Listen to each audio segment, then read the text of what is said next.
Autres. Bon, Vahid a réussi encore une fois à se mettre tout le monde à dos. Après, on peut toujours discuter. Je le dis, il est incroyablement malheureux par rapport à la Coupe du Monde. C'est terrible. C'est avec hein. la Côte d'Ivoire, il avait déjà une sélection africaine, il avait qualifié à la Coupe du Monde, il n'avait pas conduit cette sélection. Là, avec le Maroc, moi je me disais quand même, on se rapproche de plus en plus à l'échéance. Le timing est quand même interpelle. C'est ça. Et on en rediscutera. Oui, il y a eu la mésentente effectivement avec Hakim Ziyech qui a cristallisé beaucoup de choses.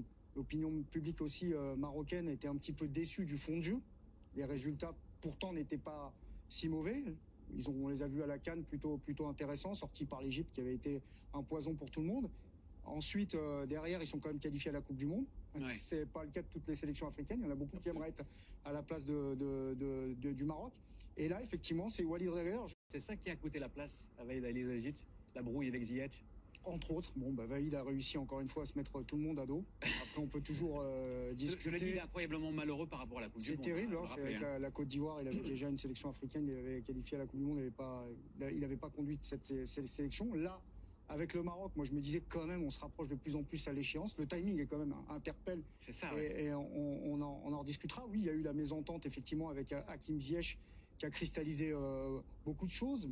L'opinion publique aussi marocaine était un petit peu déçue du fond de jeu. Les résultats pourtant n'étaient pas si mauvais. On les a vus à la CAN plutôt intéressants, sortis par l'Égypte qui avait été un poison pour tout le monde. Ensuite, derrière, ils sont quand même qualifiés à la Coupe du Monde. Ouais. C'est pas le cas de toutes les sélections africaines. Il y en a beaucoup qui aimeraient être à la place du Maroc.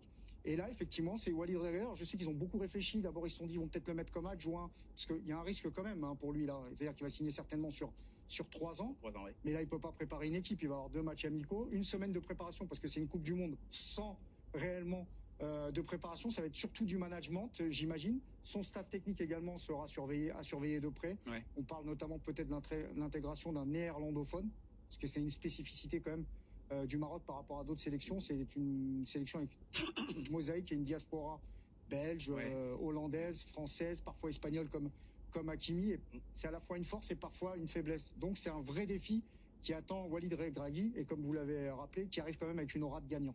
Et ce qui est notable, c'est qu'avec l'arrivée de Walid Regragui, tous les 5 représentants du continent africain à la prochaine Coupe du Monde auront des techniciens locaux. Même si Walid Regragui est un franco-marocain, donc né ici. Mais c'est quand même quelque chose de très très rare de trouver pour la première fois une phase finale de Coupe du Monde. Pour le moment. Des techniciens avec, effectivement. Pour le moment, en tout cas, c'est Qu'est-ce que vous anticipez? Il reste 3 mois. Oui. Logiquement, ils sont en place. Il pourrait y avoir quelques surprises.